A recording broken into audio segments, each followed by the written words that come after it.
Well, good morning. Are you ready for our 12th and final tour? Yes, sir. Yes, sir. Turn to Matthew chapter 22, beginning in verse 33, and let's read this passage. Jesus had been speaking. When the crowds heard this, they were astonished at his teaching. Hearing that Jesus had silenced the Sadducees, the Pharisees got together. One of them, an expert in the law, tested him with this question, "Teacher, which is the greatest commandment in the law?" Jesus replied, "Love the Lord your God with all your heart and with all your soul and with all your mind. This is the first and greatest commandment. And the second is like it. Love your neighbor as yourself. All the law and the prophets hang on these two commandments." Now, what did Jesus just tell us? All the law and the prophets hang on these two. What is he getting at?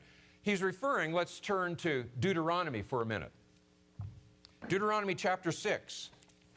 "Hear, O Israel, the Lord our God, the Lord is one. Love the Lord your God with all your heart and with all your soul and with all your strength.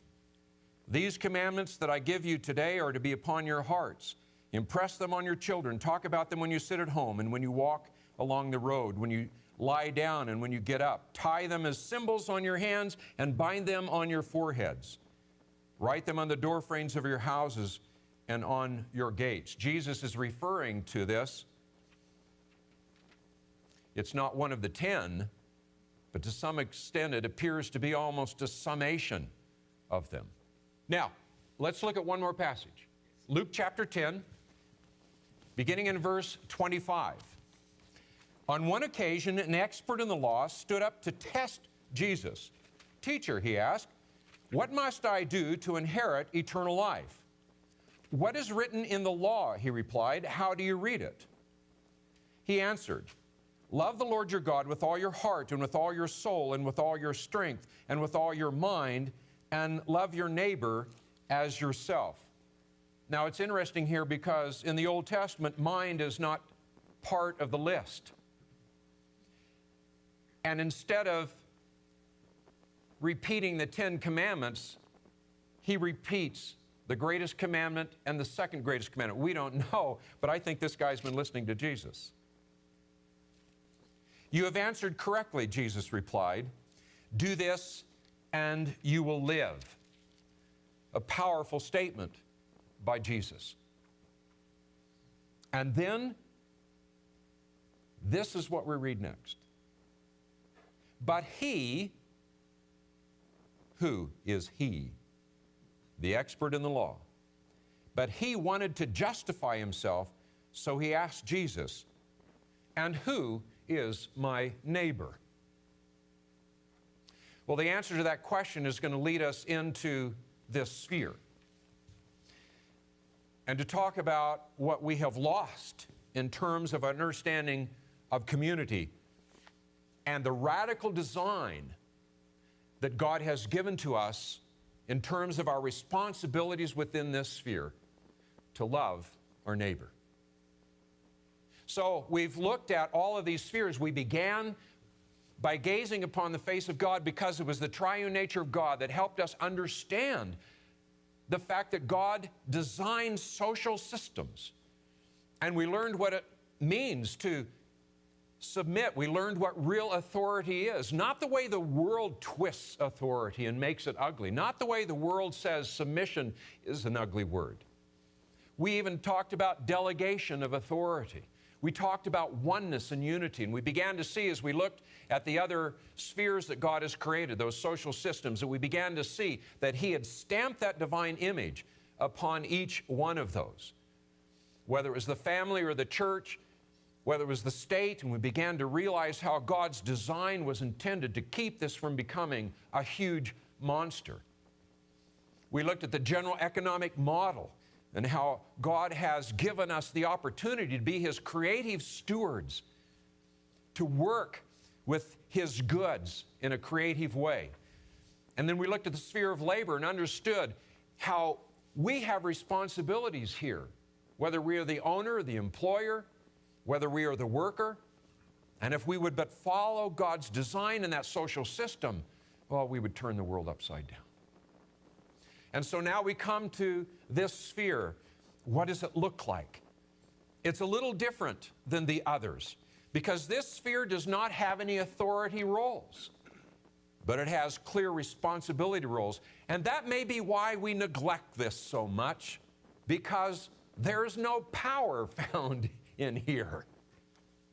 Who is my neighbor? He asked. Let's look at this passage again. What was this teacher of the law saying? Jesus had just asked him what the greatest commandment was. He responded with the greatest commandment and the second greatest commandment. But then it says that he wanted to justify himself. So he asked Jesus, who is my neighbor? What was going on here? What was he trying to do? What do you suppose this teacher of the law was looking for? Checklist. A checklist. Yeah. Hey, I can handle that one. Why don't you just give me the list and I'll take care of that. You know, we like that. This man was trying to justify himself, trying to find some way that he could say that he was clean before the law. And Jesus is just about to pierce the heart. So let's look at it. His question, who is my neighbor, to Jesus? And then we get this incredible story that you and I are familiar with. And it is typically called what? The parable of the Good Samaritan. I'm going to rename it for a minute because we're going to call it the story of the good neighbor. And let's read it. In reply to this man's statement, okay, who's my neighbor? Jesus said, a man was going down from Jerusalem to Jericho when he fell into the hands of robbers. They stripped him of his clothes, beat him, and went away, leaving him half dead. A priest happened to be going down the same road, and when he saw the man, he passed by on the other side.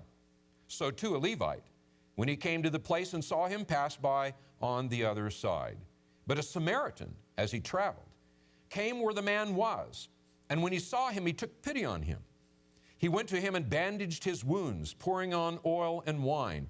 He then put the man on his own donkey, took him to an inn, and took care of him. The next day he took out 2 silver coins and gave them to the innkeeper.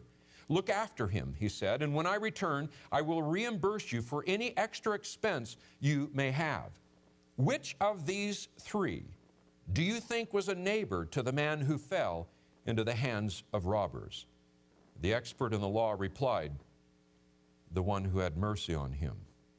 Jesus told him, go and do likewise. What a story. It's even more interesting when you begin to realize that at that time, the Jews despised Samaritans. They would go way out of their way not to travel through Samaria. And now Jesus has told a story. Both the priest and the Levite passed by a man who was in desperate need. And it was the Samaritan who stopped. In our current language, what he did is he picked up this man, he bandaged him as best he could, he took him to a hotel, and he left his credit card at the hotel. Whatever he needs, I'll take care of it. Who proved to be a neighbor? Jesus asked. And my guess is this teacher of the law probably said as quietly as he could, he wouldn't say the word, the Samaritan. He said, the man who took pity on him. Jesus said, go and do likewise. So, here we have this story. What was the question? What was the first question? Who is my neighbor? Who is my neighbor? Did Jesus answer the question? Yeah. I don't think so. What was he looking for? Checklist. a list. I think Jesus did what he always did. When people ask a question, Jesus didn't answer the question. He responded with what the guy really needs. I don't think he gave him a list of who his neighbor was. He told him what a neighbor was. He said, let me show you what a neighbor is. The neighbor was not the man who had been beaten up by the robbers. Who was the neighbor? The man who took care for him. Jesus said, go and be a neighbor. And this is what a neighbor looks like. We're going to build this sphere right now. We're going to ask ourselves the question, what does this thing look like? What is God's design? And we're going to use this story of Jesus to help us understand. And the first thing I'll just write this up here for you. Because what we're going to see in the sphere of the community, we're going to take these two main characters of the story. Let's start with the neighbor, right? Jesus called him the neighbor. Who else? The needy. The man who is needy. Now, before we fill this in, I want us to ponder the Word of God for a minute. Because that's what we need to look at. Because we want to find what is it about God, what is the heart of God that has caused Him to create this sphere and to give us these deep responsibilities of which we have mostly turned away from. Let me read a few of these passages and see if you can begin to sense the heart of God. 1 Samuel 2, He raises the poor from the dust and lifts the needy from the ash heap.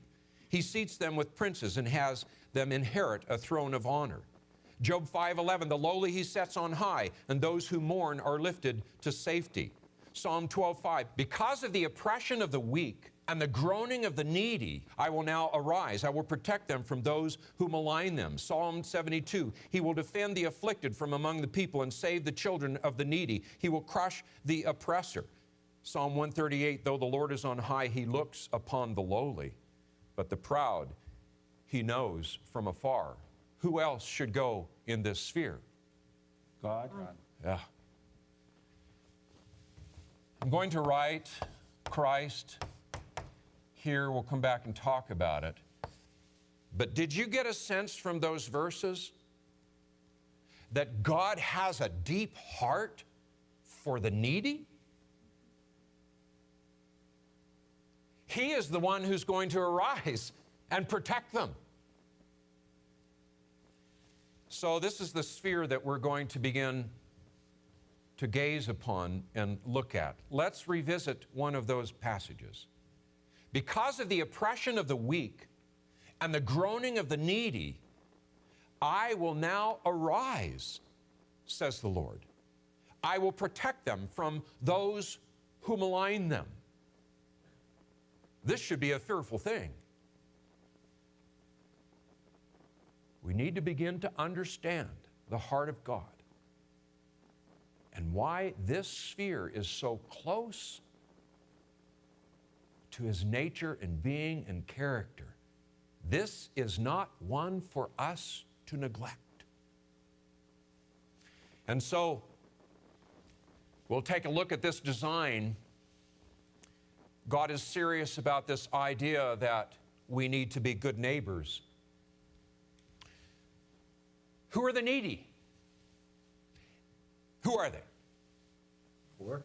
The poor, Afflicted. the afflicted, Orphans, orphans, widows, widows, sick, prisoners.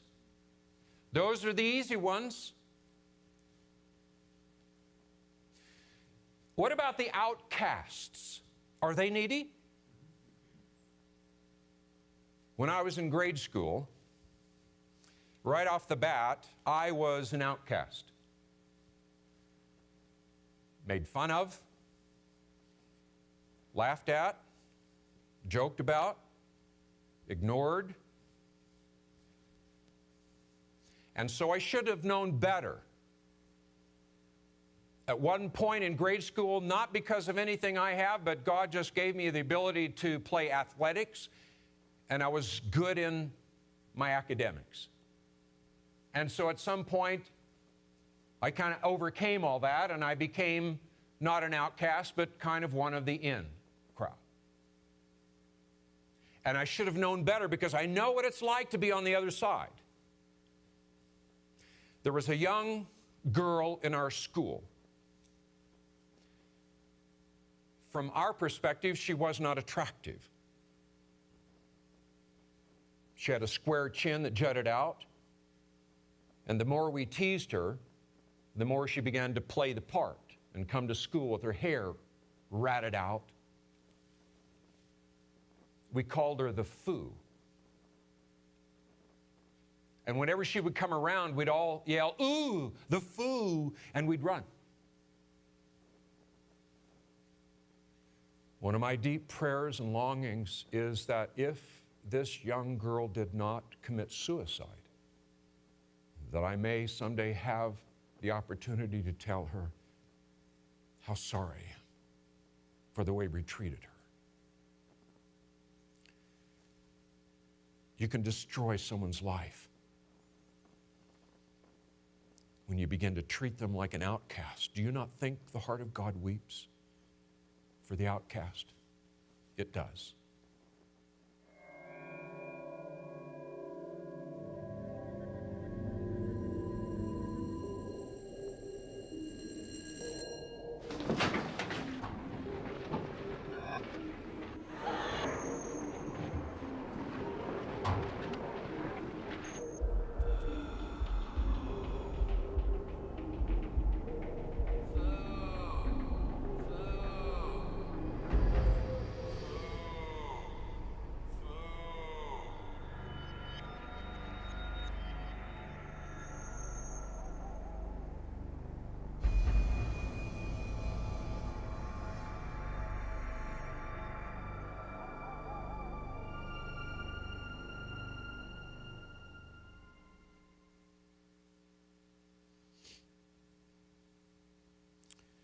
Do you suppose that God doesn't hear the cries of the needy?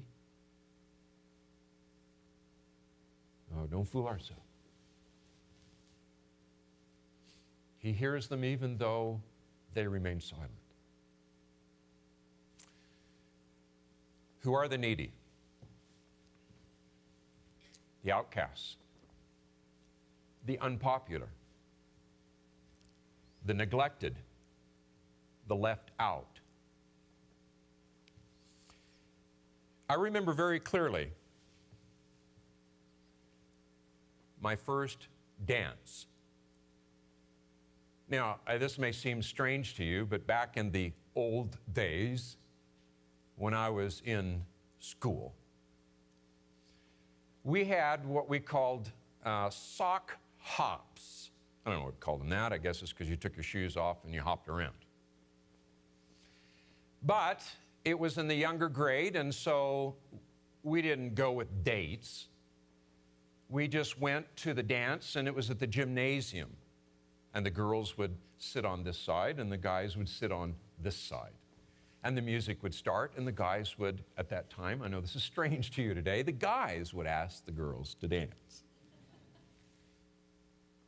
And I came home from my first dance, and I will never forget my dad met me as I came in the door. And he said, "Hey, did you have a good time? First dance." I said, "Well, yeah, I did." "Did you dance with any girls?" Yeah, I danced with actually quite a few. "Did they have fun?" "Well, I think they did." "Did everybody have fun at the dance tonight?" I said, "Yeah, I think so." He said, "Were there any girls that nobody asked to dance?" And I said, "Well, yeah, there were a couple girls nobody asked." He said, "Do you suppose they had fun?" I said, "Well, maybe not." And I'll never forget, he looked at me, he said, "Del, next time you go to a dance, ask the girls that nobody will ask and help them to have a good time." That's the heart of my dad. Always thinking of the left out. He always had a heart for the outcast. And that's the heart of our Father. That is the heart of our Father. The left out, the homely, the last. Oh, there are lots of others. The needy are great, and they are everywhere in a sphere that we neglect. Or we see if we can't just hire somebody to take care of it for us. That's not God's design. A man by the name of Alvin Schmidt has written a book. We'll talk about it a little bit later, but the title is How Christianity Changed the World. And he recounts in here when the Romans were throwing their babies over the bridges into the river because they just didn't want them. It was the Christians that got into boats and with nets fished them out of the river. A man by the name of John Pounds who saw the ragged children in England with no parents, no home. Because of his understanding of what Christ had called him to do, he formed what was called John Pounds' Ragged School for Children. It is a radical view coming into a world in which some would say survival of the fittest. The weak need to be destroyed. That makes us all better. What a radical view. But listen to the heart of God. He raises the poor from the dust and lifts the needy from the ash heap. Do not take advantage of a hired man who is poor and needy. He saves the needy from the sword in their mouth. He saves them from the clutches of the powerful. He will defend the afflicted among the people and save the children of the needy. He will crush the oppressor. The lowly he sets on high. Those who mourn are lifted to safety. Though the Lord is on high, he looks upon the lowly, but the proud he knows from afar. My whole being will exclaim, who is like you, O Lord? You rescue the poor from those too strong for them, the poor and needy from those who rob them. That ought to be our cry. Who is this God? Who of the other gods that man has created has a heart for the lowly? Do those gods care for the weak? No, they crush the weak. Do they care for the contrite in heart? No, they are to be despised. Who is this God?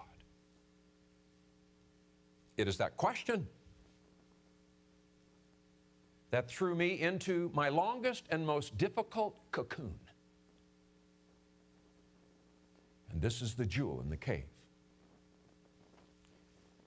And so I began to struggle with this question. But it wasn't until a student asked me about an aspect of God's nature that I began to wrestle deeply with this question. Here's what it is. As we begin to turn and look upon the face of God, remember our foundations. What are our presuppositions or our foundations? God is. God is, and He has revealed Himself. And how has He revealed Himself? In His general revelation and in His special revelation in His written word. In class, a student asked me, rightly, because he had properly understood that whenever you begin to turn and gaze upon some area of life, you must first ask yourself, what is it about the nature of God we must refresh ourselves with before we launch on this study? And so he raised his hand and he said, what is it about the nature of God that causes Him to reveal Himself to us? And I said, I don't know. I've never thought about that.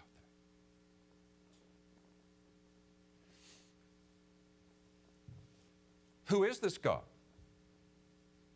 Isaiah 65, I revealed myself to those who did not ask for me. I was found by those who did not seek me. To a nation that did not call on my name, I said, here am I. Here am I. All day long I've held up my hands to an obstinate people who walk in ways not good, pursuing their own imaginations. Who is this God?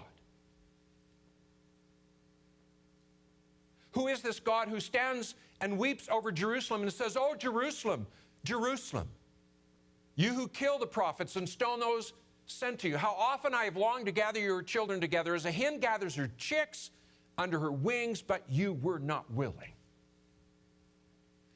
What kind of a God is this? So I had this early struggle. Who is this? I want to know who this is. And then it was reading this passage in Matthew chapter 11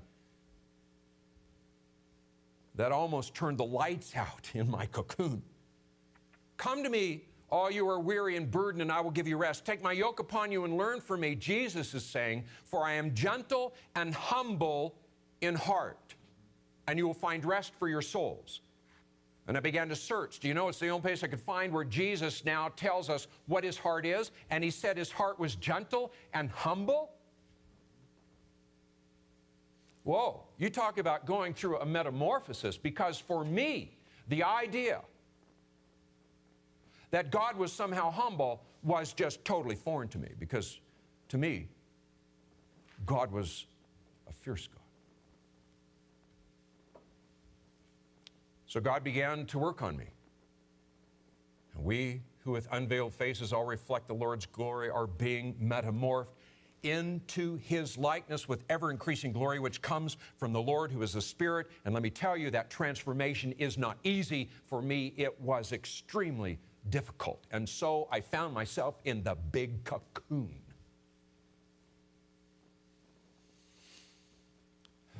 What does this mean, dear Jesus?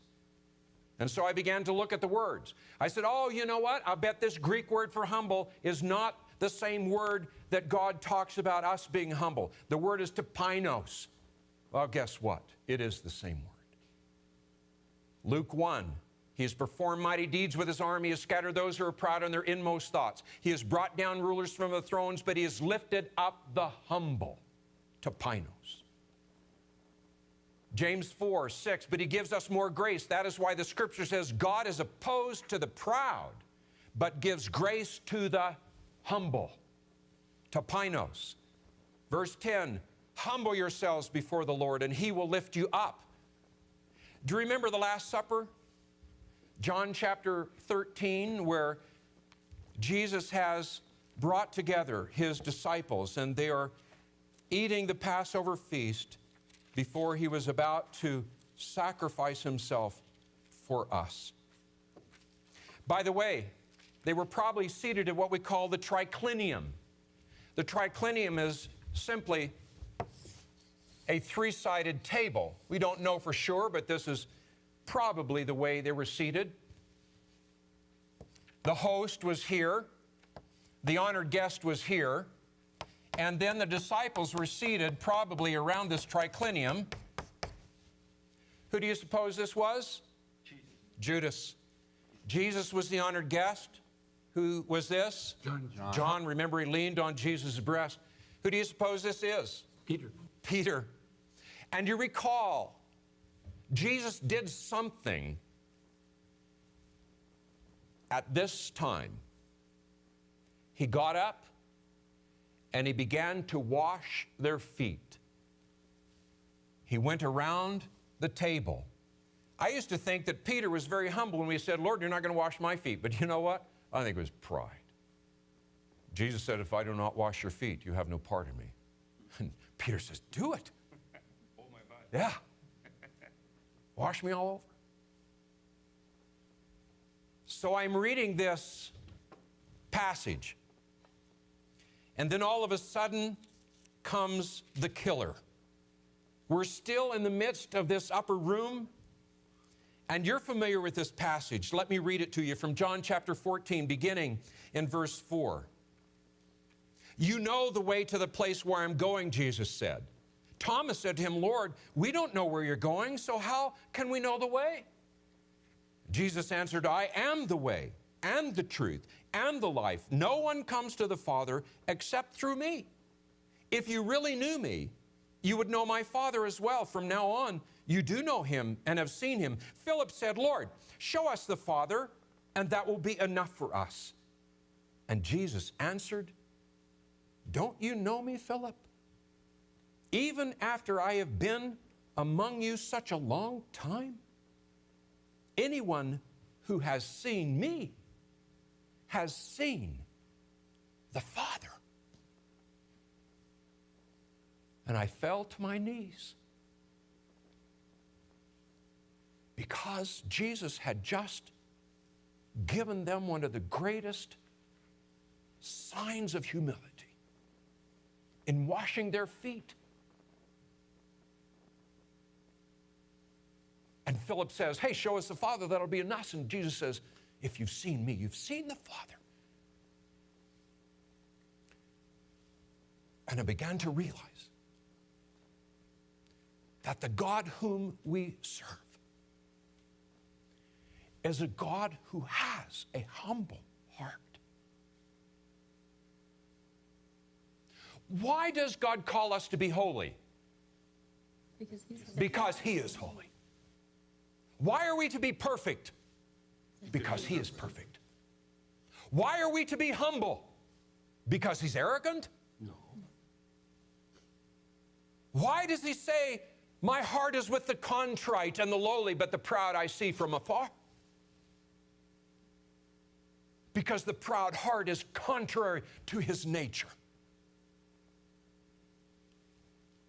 Oh, that has radically changed me. Now, lest you think that this may somehow demean God. Oh, no. Let me paint two pictures for you. Two kings, each of them equally powerful. Let's say this king owns half of the earth and this king owns the other half of the earth. Wealthy beyond even description, powerful beyond description. This king would never speak to a peasant. This king, at the end of the day, when his duties are done, he puts on a ragged cloak and he goes down into the streets and he talks with the peasants. Which king is greater? Oh, that one. Oh, yes. That is the God whom we serve. What is the nature of God? Behind the fact that He reveals Himself to us, behind the fact that He stands all day and says, here I am, here I am.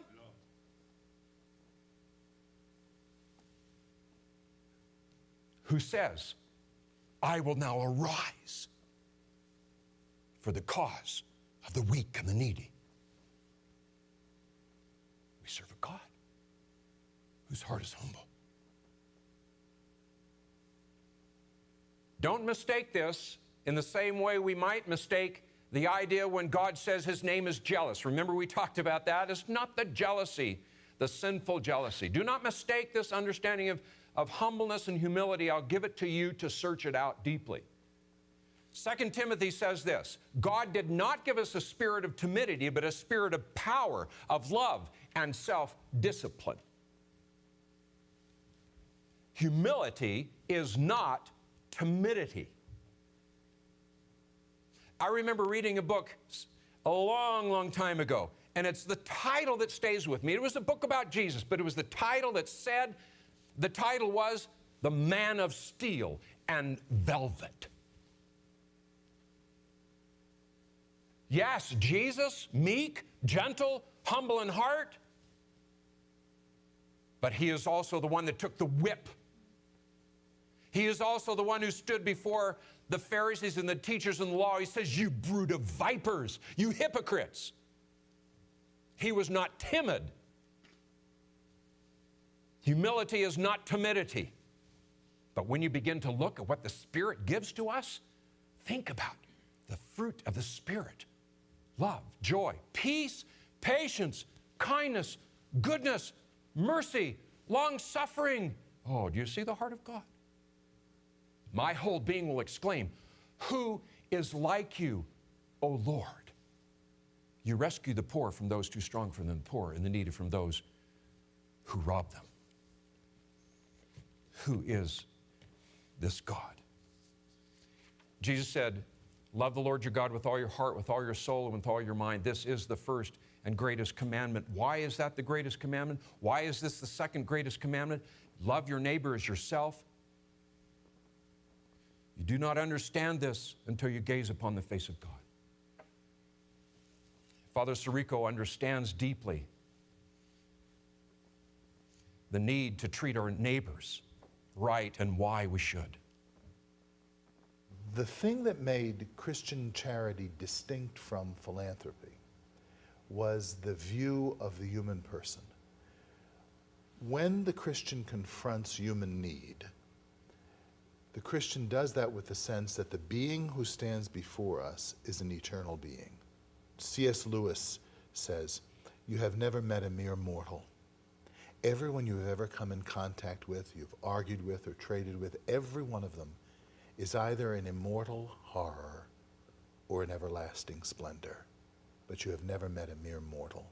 And he reminds us how sacred the human person is. He says that the most sacred thing that presents itself to our senses next to the Blessed Sacrament itself is our neighbor. You've never met a mere mortal. You remember Flash. He is not just a mere mortal. He has a story as well.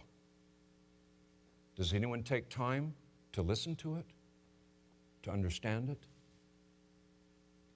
Let's do that. Family to me is important. It shouldn't be by all rights to me because I didn't have much of a family. You know, my mother wasn't a mother, she was a monster. Severe alcoholic. My dad wasn't never there. You know, you get beat, you get burnt with cigarettes, you get, yeah, that ain't family. That's, my dad wasn't there to see it, and you know, I had bad happen. And so I grew up a hater. I grew up locked up most of my life, you know, growing up. Ooh, that ain't fun. That ain't fun. And then you get shunned. I used to go to church, and I got called a pagan. I didn't know what the hell that meant until last year. I'm like, how the hell am I a pagan? You know? I've been there longer than you, churchy, you know? I remember I got a picture of me and my twin brother, our first birthday. We each had a cake. And I was at church.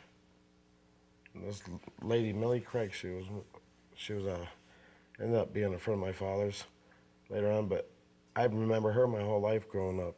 Even when I wasn't in church, she'd come by and say, hey, you know, because that's true Christianity, I guess, would be Millie. That would have been true. Because she literally lived like a Christian.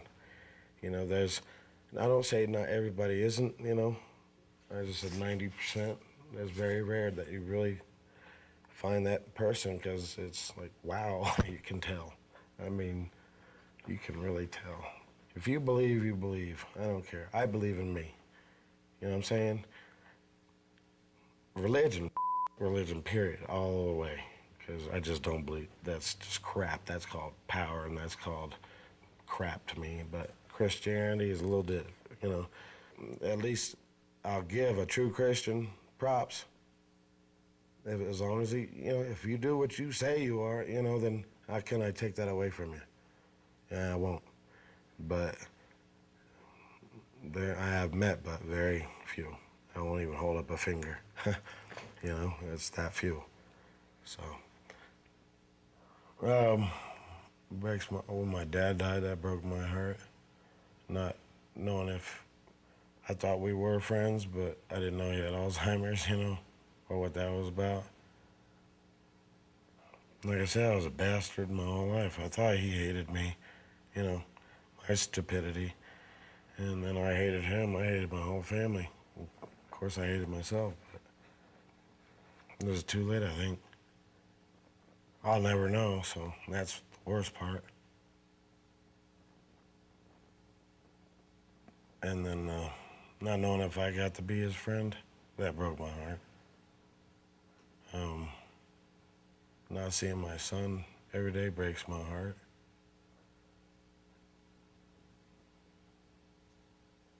Not seeing certain friends breaks my heart. A lot of things.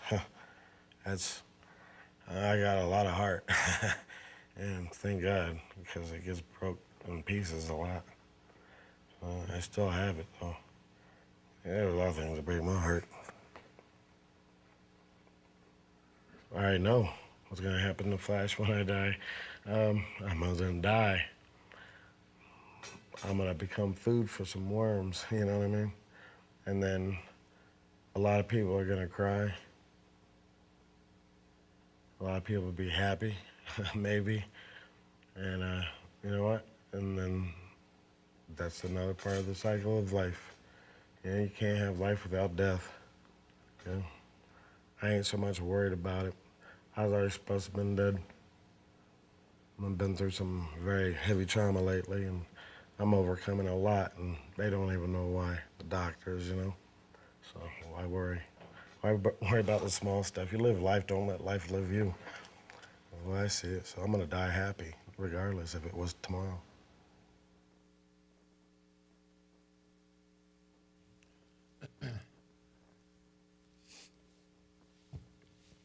You've never met a mere mortal. The people who live next door to you, the people who work in the shop that you drive by every day, they are not mere mortals. Do you think God doesn't know his story? Do you think God did not hear his cries and he's locked up? Hoping to finally make amends with his dad and find out he has Alzheimer's disease? Do you not think God weeps? Why are we not involved? We don't care sometimes. You know, it is amazing to me that this final topic that we come to, involvement, has somewhat become a debate in Christian circles between those who say, why polish brass on a sinking ship? Now, let me tell you, babies being ripped apart in the womb are not brass railings on a ship.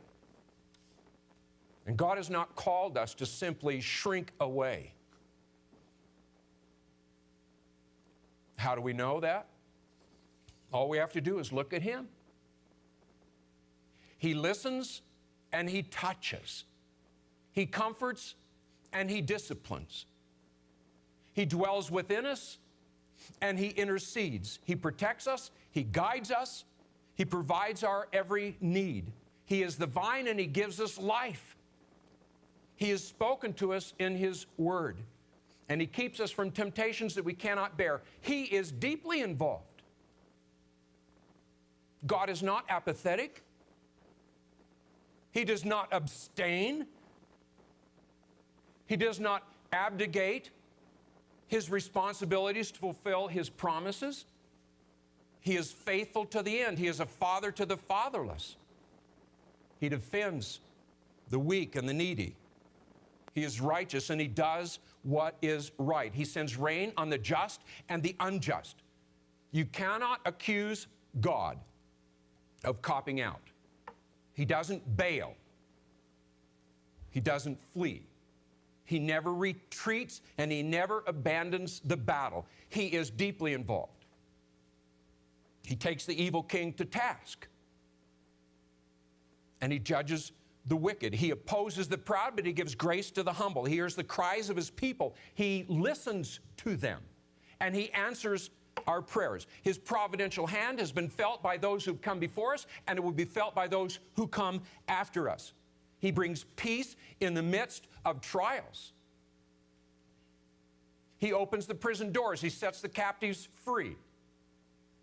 He is present in the foxhole, and he knows when a sparrow falls. He is the ever-present, the ever-near, the everlasting Father. He has not abandoned us, and He will not forsake us. He is involvement. If you want to follow Him, then you must engage in the battle. The world is reeling, absolutely reeling with uncertainty. It's almost like it's in the air. One after another, people are saying it's all over. I think that's dead wrong. We're challenged to either confront culture, to abandon it, or transform it. I have never sensed a more momentous occasion than now. We have an opportunity now to transform it before we abandon it. We have at least 10 to 15, maybe 20 years, only God knows, some point before the culture passes a point of no return. We haven't engaged the culture to an extent that has meant our presence has been consistent or believable. We've got a serious credibility gap. So when you sit down next to, say, a devout follower of one of these other worldviews and we start talking with them, the first thing they say is, you don't even know what I believe. We have got to have a more animated, a more revolutionary approach to the way we live our lives in community. We have tremendous opportunities today, but we have got to understand the dynamic influences that shape the way people think and the way culture is formed. You must ask the questioner questions to understand their own assumptions and determine the entry point of the discussion. So we have to pay the price of study and understanding. So both what we believe and what the other person believes is the key to understanding this next century. We have something so different, so compelling, that the distinction itself, by contrast, is attractive, will draw people because of its radical nature. If we don't engage the culture, if we don't understand where they are, we don't understand their needs, how are we going to fulfill what God has called us to do? You remember the story of Jonah? Jonah was a faithful prophet until God comes to him and says, I want you to go to Nineveh. They are in great need. And Jonah running from the face of God. How foolish. How often have I run away from the face of God? Jonah thinks he can get away from God. No, he does not. The story of Jonah is a great story. God raises up a great wind, a great storm, a great fish. But you know what? The focus of the story is the great city. This great city. Remember the story? Jonah preaches to Nineveh, and then he goes up onto a hill, almost hoping that he'll see the brass railings on the ship sink. It was a hot day, and God raised up a vine to shade him, and then he raised up a worm to eat the vine. And Jonah got angry because the vine was gone. And then God comes to him, and he says this, do you have a right to be angry about the vine? I do, he said. I'm angry enough to die. But the Lord said, you have been concerned about this vine, though you did not tend it or make it grow. It sprang up overnight and died overnight. But Nineveh has more than 120,000 people who cannot tell their right hand from their left.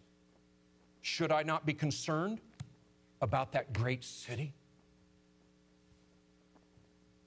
Nineveh was a pagan city. Do you think God is not concerned with this culture around us that has so deeply bought the lies? Oh, don't run away from the face of God.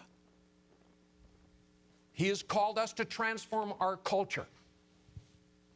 In Schmidt's book, he goes through point after point of how our brothers and sisters who have preceded us have transformed the world. We're the ones that help people understand that there is a sanctity to human life, the elevation of sex and what it really means. We're the ones who began to reach out in charity and compassion and the dignity of women, all the things. We built the hospitals. That is your heritage. Those who have come before us. One of the great heroes of the faith, William Wilberforce. You may know his story. William Wilberforce was a sickly man. Later on in his life, he had to have a metal brace to hold his back up. He was born into a wealthy family, and he had a natural ability at eloquence and humor, and so he found himself elected as one of the youngest people elected to Parliament in England. He was a playboy, living for himself, and then was transformed by Jesus Christ. And then he mistakenly believed that he should leave Parliament and pursue sacred work. But he was persuaded properly, no, this is where God has placed you. And going before the Lord, he began to realize that God had placed before him two objects, the abolition of the slave trade and the reformation of manners. And so he began to prepare himself, and he delivered a very eloquent speech on the floor of Parliament to do away with the slave trade. He was hooted at and hollered. He went back and prepared himself again, and the next year he came and delivered a more eloquent speech. More hoots, more hollers. He prepared himself more, and at the same time began to work with his parliamentarians to show him Christ. Year after year he came back, year after year and year after year and year after year, and 26 years. He delivered another eloquent speech, and Parliament voted to abolish the slave trade. And they rose and applauded the man who bowed his head and wept. But that was only the beginning, because he came back the next year, and he then delivered a speech to free the slaves. And that's when the death threats came. But he came back year after year after year, 46 years after he began. Only 3 days before his death, the bill to abolish slavery in the British Empire passed. He was not present because he was lying on his bed dying. Slavery existed all over the world, and it was the British Empire that began. Much money, much blood to destroy slavery. Do you think William Wilberforce is not listed in the Hall of Faith? Oh, yes, he is. Pollock summarizes his life this way. He says his whole life was animated by a deeply held personal faith in Jesus Christ. He had a deep sense of calling that grew into conviction that he was to exercise his spiritual purpose in the realms of his secular responsibility. He was committed to the strategic importance of a band of like-minded friends devoted to working together in chosen ventures. Do not work alone. He believed deeply in the power of ideas and moral beliefs to change culture through sustained public persuasion. Oh, the world was not worthy of him. He was willing to pay a steep cost for his courageous public stands and was persistent in pursuing his life task. He had every reason to abandon the battle because he was a sickly man, who oftentimes had trouble getting out of his house because of the internal illness in his frame. Every reason to say, no, let someone else do it. We're in good company. A cloud of witnesses. This is Hebrews 11. The scroll is being unrolled. I pray that your name will be in it. I pray that my name will be in it. The early Christians, the later Christians, the world was not worthy of them. Father Sirica will give us one last picture of what lays before us. There is a story from the 2nd century, and it was a Roman soldier who was stationed in Antioch, and a plague had broken out in Antioch. And we have extant a copy of the missive that he sends back to Rome.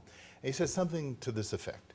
He says, this plague has broken out, and everybody is moving out of the city. I've moved the troops back for their own safety. Families have abandoned their loved ones. The doctors have even left.